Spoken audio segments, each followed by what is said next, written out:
ஒரு மாநிலத்தோட முதலமைச்சர் படங்களில் நடிக்கலாமா? சட்டப்படி அதுக்கு தடை இருக்கா? இதை பற்றின முழு தகவல் பார்க்கலாம் வாங்க.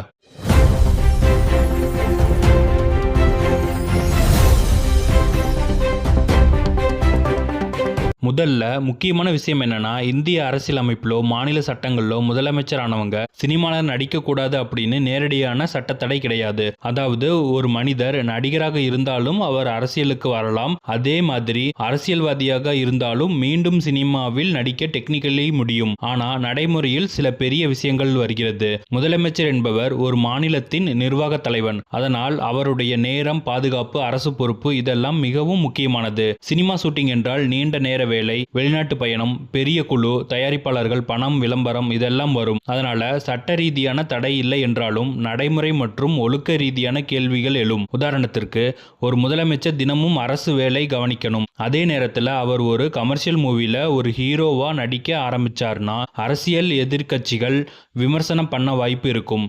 அடுத்த முக்கியமான விஷயம் கான்ஃப்ளிக்ட் ஆஃப் இன்ட்ரெஸ்ட். அதாவது அவர் அரசு பதவியையும் தனிப்பட்ட வருமானத்தையும் சேர்த்து பயன்படுத்துகிறாரா என்ற சந்தேகம் வரக்கூடும். உதாரணத்திற்கு, அரசு பாதுகாப்பு அதிகாரிகளை ஷூட்டிங்காக பயன்படுத்தக்கூடாது. அரசு வாகனங்களை தனிப்பட்ட மூவி வேலைக்கு பயன்படுத்தக்கூடாது. அதிகார பதவியை வைத்து மூவி ப்ரமோஷன் பண்ணக்கூடாது.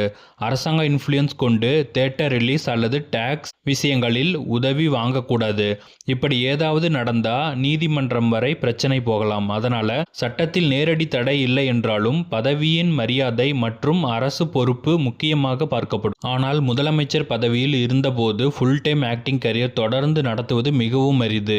ஏன் அரிது? ஏன்னா செக்யூரிட்டி இஷ்யூ வரும், அரசு நேரம் வீணாகும் என்ற விமர்சனம் வரும், மக்கள் பெர்செப்ஷன் பாதிக்கலாம், நீதிமன்றத்தில் பப்ளிக் இன்ட்ரெஸ்ட் லிட்டிகேஷன் வர வாய்ப்பு இருக்கும். சரி, இதுக்கு முடிவுதான் என்ன? முதலமைச்சர் படங்களில் நடிக்க சட்டப்படி முழு தடை கிடையாது. ஆனால் அவர் அரசு பொறுப்பை பாதிக்கக்கூடாது, அரசு வசதிகளை மிஸ்யூஸ் பண்ணக்கூடாது, பதவியை தனிப்பட்ட லாபத்துக்கு பயன்படுத்தக்கூடாது, மக்கள் நம்பிக்கையை குலைக்கக்கூடாது. இது எல்லாம் ஃபாலோ பண்ணணும். அதனால் டெக்னிக்கலி நடிக்க முடியும். ஆனால் பொலிட்டிக்கலி மற்றும் பிராக்டிக்கலி அது பெரிய விவாதமாக மாற வாய்ப்பு அதிகம்.